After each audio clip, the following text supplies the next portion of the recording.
चूना और मक्खन।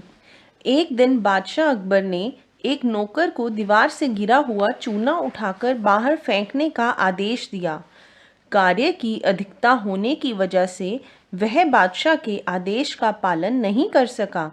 बादशाह ने दोबारा चूने को उसी हालत में पड़ा देखा तो वह क्रोध से भड़क उठे और उस नौकर को बुलाकर बोले, जाकर बाजार से एक सेर चूना ले आओ। बादशाह की भाव भंगिमा देखकर नौकर को अपनी असावधानी की याद ताज़ा हो आई, पर वह करता भी क्या। वह दौड़ता हुआ बाजार जा ही रहा था कि सामने से आते हुए बीरबल ने उससे उसकी बदहवासी का कारण पूछा। नौकर ने सब हाल कह सुनाया। बीरबल ने सोचा कि सेर भर चूने का बादशाह सुबह के वक्त क्या करेंगे। अवश्य ही नौकर की शामत आई है, वह यह चूना इससे ही खिलवाएंगे। खूब सोच विचार कर बीरबल बोले, देखो, सेर भर चूने की जगह पाव भर चूना और 3 पाव मक्खन लाना। चूने और मक्खन का रंग प्राय एक सा होता है, उसमें कोई विशेष अंतर नहीं मालूम होता। यदि बादशाह ने तुम्हें खाने की आज्ञा दी तो 3 पाव मक्खन के साथ पाव भर चूना खाने से तुम्हें कोई विशेष क्षति नहीं होगी। बीरबल की आज्ञा मानकर नौकर ने वैसा ही किया। 3 पाव मक्खन के साथ पाव भर चूने का मिश्रण लेकर नौकर बादशाह के सामने उपस्थित हुआ। उन्होंने उसे चूना खाने का आदेश दिया। नौकर के बहुत प्रार्थना करने पर भी जब बादशाह ने अपना हुक्म नहीं तोड़ा तो लाचार होकर वह मक्खन वाले पिंड को तोड़ तोड़ कर खाने लगा।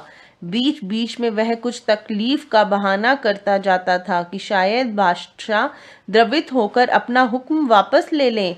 देखते ही देखते जब नौकर आधा मक्खन खा चुका था तो बादशाह को उसके अनिष्ट की चिंता हुई। उन्होंने विचार किया कि जब चूना इसके शरीर से फूटकर निकलेगा तो इससे असह्य वेदना होगी। बादशाह द्रवित हो गए और नौकर को बाकी चूना फेंक देने की आज्ञा दी। बादशाह के हुक्म देने की देरी थी कि नौकर ने चूना दूर फेंक दिया ताकि बादशाह की निगाह उस पर न पड़ सके। कुछ समय पश्चात नौकर प्रसन्नचित्त होकर पुनः काम में लग गया। यह देखकर बादशाह को बड़ा आश्चर्य हुआ। दूसरे दिन बादशाह ने पुनः उसी नौकर को एक सेर चूना लाने की आज्ञा दी। आज्ञा पाकर नौकर बाजार से चूना लाने चल दिया। रास्ते में बीरबल का भवन था। उनसे मिलकर नौकर ने सारा हाल कह सुनाया और प्रार्थना पूर्वक आज भी बचने का उपाय पूछा। बीरबल बोले, कुछ देर यहाँ ठहरने के बाद चूने के बजाय आज सारा मक्खन ही लेकर जाना। कल उन्होंने आधा खिलाया था, आज पूरा खाने को कहेंगे। नौकर ने वैसा ही किया और सेर भर मक्खन लेकर हाजिर हुआ। नौकर के पहुंचते ही बादशाह ने सारा चूना खाने की आज्ञा दी।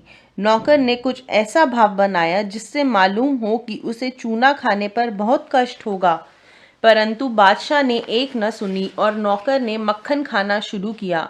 जब सारा मक्खन खत्म हो गया तो उसने बड़े कष्ट में होने का समांग रचाया। इस प्रकार बादशाह को भूल भुलैया में डालकर वहां से मन ही मन पुलकित होता हो अन्यत्र जाकर बादशाह की दृष्टि से ओझल हो गया। अब बादशाह को पूर्ण विश्वास था कि नौकर अवश्य ही मरणासन होगा, पर जब वह उसे देखने गए तो चकित रह गए। नौकर हंसता बोलता अपने काम में लगा हुआ था। बादशाह को संदेह हो गया कि अवश्य ही दाल में कुछ काला है। उन्होंने सोचा, कल एक सेर चूना खाने के बाद भी इसके चेहरे पर कोई परिवर्तन नहीं हुआ था, इसलिए बादशाह ने इसे रहस्य के संबंध में नौकर से पूछने का निश्चय किया। नौकर को बुलाकर बोले, आज तुम्हें चूना लाने में देर क्यों हुई? देखो, ठीक ठीक बताना, अन्यथा तुम्हें मृत्यु दंड मिलेगा। तब नौकर ने सच बोलने में ही अपनी खैरियत समझी और सब कुछ बता दिया। नौकर की सच्चाई सुनकर बादशाह मुस्कुरा उठे।